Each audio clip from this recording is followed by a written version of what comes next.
Okay, my name is Karl Benzio, and I'm a psychiatrist, a Christian psychiatrist, so that's sort of an oxymoron, like jumbo shrimp or military intelligence, right? So I walk into a church and pastors go, "Oh my gosh, what a Christian psychiatrist, please get out of here." So it's really hard to accept a Christian psychiatrist, so you should see it as a blessing, I hope, that the staff here had invited me to come and speak. Not too often does a Christian psychiatrist get a welcome reception like this, so I really appreciate that, and you should appreciate them as well. Why is a man speaking to a lot of women at a women's conference? Well, I've had many great women in my life. This is my wife and 3 daughters. I'm the father of 2 teenagers. This is a few years ago, 2 teenagers and a 9-year-old. And I come from a long line of Italian women, so I know women and women. There you go. I know women a lot. So we're going to talk about some real interesting things today. Like I said, it's going to be a lot of information, but just stay with it. It all makes sense, okay? But I just want to present something really different to you, and something you probably haven't heard in other ways, but something that I think will make your life a lot easier. What do you want to change? What are things that you guys, either yourself or you see in society? What are people looking to change? Just call out. Anything? What's that? Body. Body? The brain. Brain? Heart. Relationships.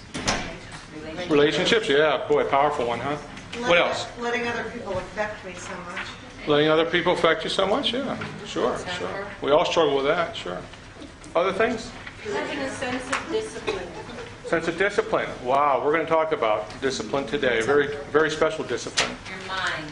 Your mind, exactly. Change your mind. Not be too changing of your mind all the time, but how to really renew your mind. That's what really this talk is about, how to really renew your mind. And the tongue. All right, John 10:10. Jesus says, "The thief comes only to steal and kill and destroy. I came that they may have life and have it abundantly." Right? So we have this promise of this abundant life. But what is that? How do we actually live that? There's this life that's right within reach for us.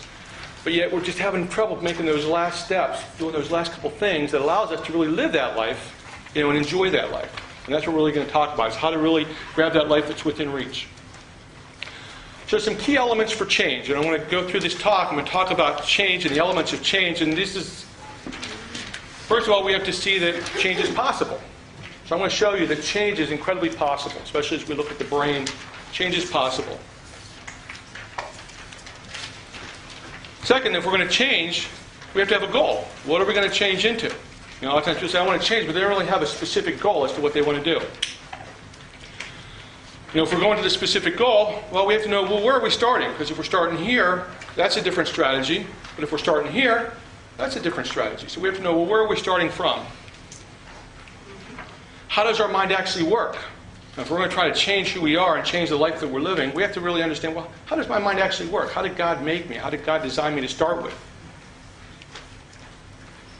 Then we need a strategy, a very concrete strategy. And the last part of this is going to be a very concrete strategy to be able to utilize to renew our mind.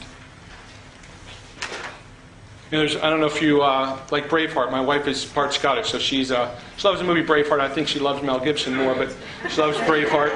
And there's a part in Braveheart where William Wallace is really rallying the troops. He's really getting them excited about going out into battle. And they see this huge English army, and they look pretty scared. But he gives them this incredible motivational speech.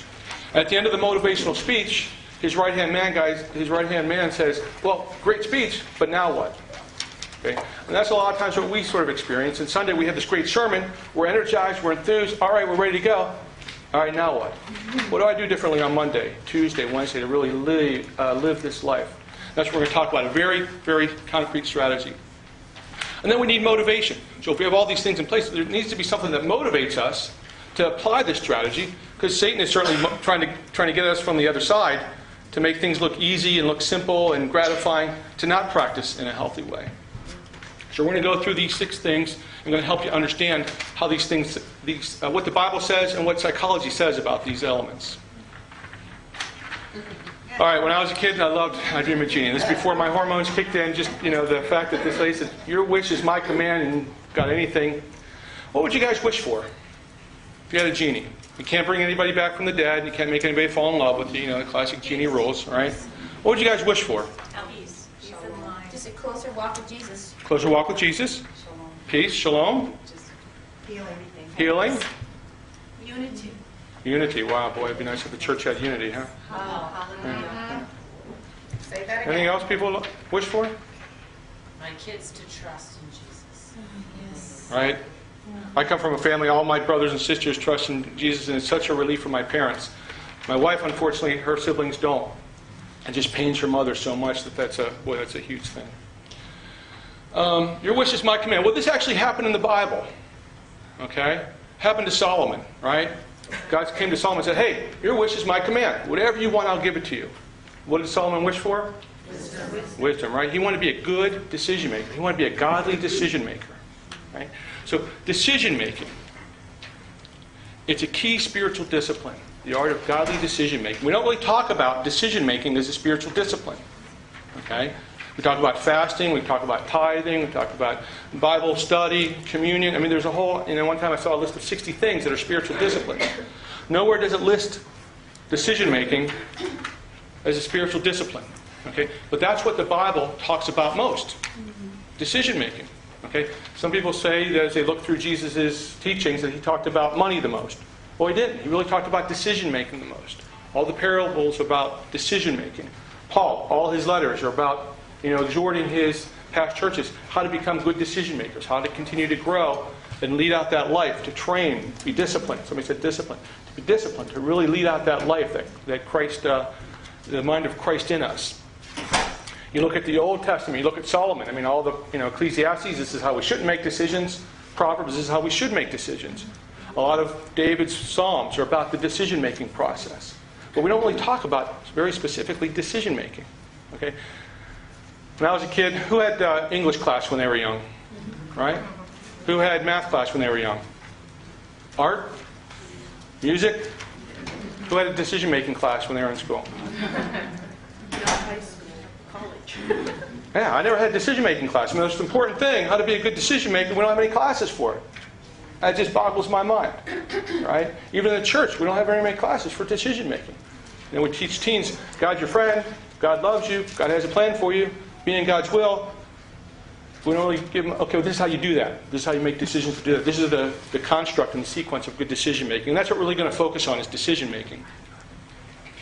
All right, now, I didn't eat lunch because I don't like to eat before I speak, especially in a foreign place. You just never know what's going to happen. Right? I come from a long line of Italian women, so I only have to eat a special sauce that only my mom makes. I can't, My wife had to get used to that whole problem. But right now, my arm's a little weak, okay? And this young lady throws a loaf of bread at me. Well, that's nice. Appreciate that. But it doesn't really help my arm muscle with any strength. If I take it in, have a bite of it, getting smaller, closer, but doesn't really work. Doesn't do anything yet. If I digest it, it goes down to my esophagus, down in my stomach. It's getting smaller, getting worked on by the acid in my stomach. Well, it's closer, smaller, but not quite there yet. It's not until it's metabolized into its little itty-bitty piece. Okay? But then after it's metabolized, it has to be transported to my arm. Arm muscle, muscle cell, cell membrane, little receptor on that cell membrane, little protein. When that little protein and that little piece of bread match, that's when magic happens. This whole cascade of reactions and events that gives my arm strength, right? The Bible's sitting here on the table. Well, that's nice, okay, but it's not going to really help me that much, like a loaf of bread. If I break it down into smaller pieces, I have it memorized. Well, it's getting closer, getting smaller. Still not going to help me. If I break it down into even smaller pieces, I memorize it and understand it. It's getting closer, getting smaller. We're still not there yet. That's what the Pharisees were. They memorized it, they understood it, but it's not until it's broken down into its little itty-bitty piece of doctrine. Okay? But then, just like the bread, it has to be transported. It has to be transported to that area of our life where it's needed. Okay? Not the big area like the arm or the shoulder, but the very small protein on that cell membrane. The smallest part of our life is decision making. Okay? So that's why it's important to look at the process of decision making, because we want to break the Bible down, but then transport it to the area of life where incredible things can happen. That place is in the process of decision making. That's the key spiritual discipline. Okay, Proverbs 4:23. Keep your heart. And heart and mind a lot of times in the Bible are synonymous. Keep your heart with all vigilance. Okay, keep. That means there's something stewardly we have to do. It just doesn't supernaturally occur. Something we have to steward.